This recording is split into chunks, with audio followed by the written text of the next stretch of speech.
Aujourd'hui, dans le monde, beaucoup de chrétiens attendent ardemment le retour du Seigneur Jésus, plus remplis de peur que de joie. Avec tout ce qui se passe dans le monde, il se dit que Jésus vient, il m'amène au ciel vraiment et tout, par-ci, par-là. Nous oublions que nous avons été créés pour un but. Nous oublions parfois que nous avons été créés pour accomplir un certain agenda précis et que nous rendrons compte pour la raison pour laquelle nous sommes sur la terre. Donc, on dit, oui, je prie pour savoir la volonté de Dieu pour moi, mais il ne m'a pas encore révélé. Et pendant que le Seigneur ne t'a pas encore révélé sa volonté d'après toi, qu'est-ce que tu fais? Est-ce que tu sais que dans les Écritures, il y a une volonté parfaite de Dieu pour tous les enfants de Dieu, un agenda commun pour nous tous? Parce que quand Jésus s'en allait, il a dit à tous les disciples qui étaient apôtres, tous mélangés, parce que la parole de Dieu va nous dire qu'il était 500 qui l'ont vu s'élever. Il leur a dit, allez, faites de toutes les nations mes disciples. Commencez à Jérusalem. C'est de Jérusalem qu'on va parler aujourd'hui. Commencez à Jérusalem.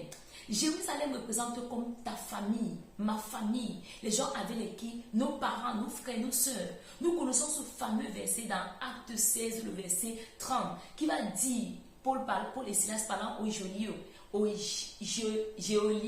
excusez-moi, crois et tu seras sauvé, toi et ta famille. Et c'est un verset phare sur lequel beaucoup de chrétiens s'accrochent et disent, Seigneur, tu as dit, Seigneur, tu as dit. Le Seigneur a dit. Mais de même que toi et moi, ton frère, ton soeur, ton père, ta mère doit croire lui-même que Jésus est Seigneur et Sauveur et doit le confesser de sa bouche. Ça veut dire qu'il a besoin d'entendre l'évangile. Il a besoin d'écouter l'évangile. Nous avons besoin de prier pour les nôtres. Parce que si Jésus revient maintenant et qu'il nous enlève, oui, nous sommes sauvés. Et les nôtres, et les membres de nos familles, et nos collègues, et nos voisins, et les gens autour de nous, pensons à ces personnes. Pensons au plan de Dieu pour notre vie. Pensons à la raison pour laquelle nous sommes sur la terre. Nous lisons bien quand l'ange va apparaître à Corneille et demander qu'il fasse venir Pierre pour qu'il entende les paroles qu'il a besoin d'entendre pour être sauvé.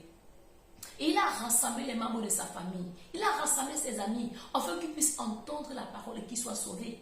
De même aussi, toi et moi, nous ne sommes pas les membres de notre famille hors du plan de Dieu. Parce que si tu as été sauvé dans cette famille, si j'ai été sauvé dans cette famille, si je suis à côté de certaines personnes, c'est parce que je suis la solution de Dieu. Je suis la volonté de Dieu pour qu'ils entrent dans le royaume. Je suis le plan de Dieu pour qu'ils entendent l'évangile. La parole de Dieu dit, certes, Paul a sémé, Apollos a arrosé, c'est Dieu qui a fait croire. Mais nombreux parmi nous, nous ne sémons pas, nous n'arrosons pas pour que Dieu fasse croire. Sémer veut dire qu'il a sémé la parole. Il a arrosé encore avec la parole. Et Dieu a fait croire. Nous, à notre part, la Bible va dire dans le même Romains 10, où il est écrit d'abord le verset 9 à 10, que celui qui confesse de sa bouche que Jésus est Seigneur et qui croit dans son cœur est sauvé. Je vois ça à partir du verset... C'est à partir du verset 14, on m'a dit, comment donc invoqueront-ils celui en qui ils n'ont pas cru? Et comment croiront-ils à celui dont ils n'ont pas entendu parler? Et comment entendront-ils parler s'il n'y a personne qui prêche? Et comment aura-t-il des prédicateurs s'ils ne sont pas envoyés? Selon qu'il est écrit qu'il est beau les pieds de ceux qui annoncent la bonne nouvelle. Toi et moi, nous avons été envoyés. Nous avons été envoyés. Ce n'est pas par hasard que tu es dans cette famille. Ce n'est pas par hasard que je suis dans ma famille. Ce n'est pas par hasard que tu es dans le lieu de travail, dans l'université, que tu as ces personnes autour de toi. La première chose, c'est de prêcher l'évangile. Démontrer l'amour à quelqu'un, c'est lui parler de Jésus. Parce que Jésus, c'est l'amour. Si j'aime quelqu'un, je ne lui parle pas de Jésus. Quel amour j'ai pour cette personne?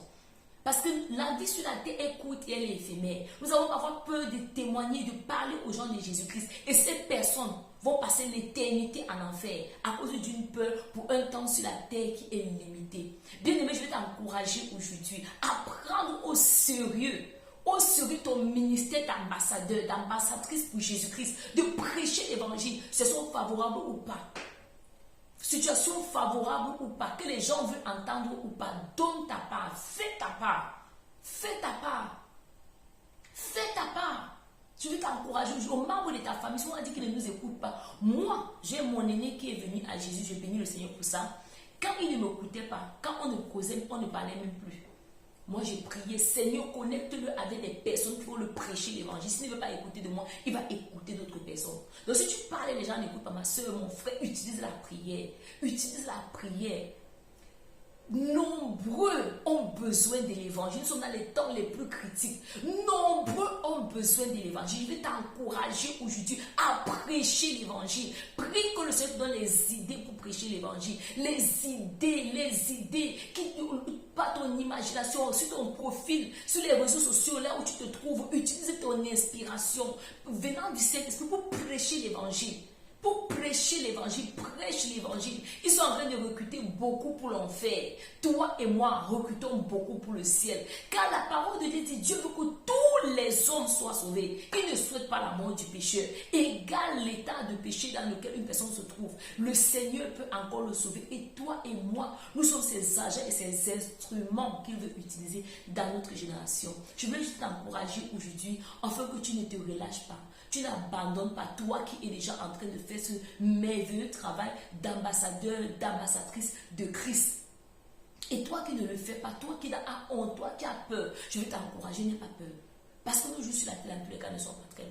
N'aie pas peur. Parce que la personne va te remercier dans l'éternité. Remercier dans l'éternité. Utilise ton profil, que ce soit WhatsApp, tes réseaux sociaux, si tu es sur Instagram, Facebook, partout.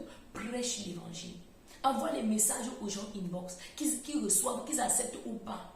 Fais ce que l'Esprit de Dieu te met dans ton cœur. Tous les moyens que l'Esprit de Dieu te met dans ton cœur de faire, fais-le.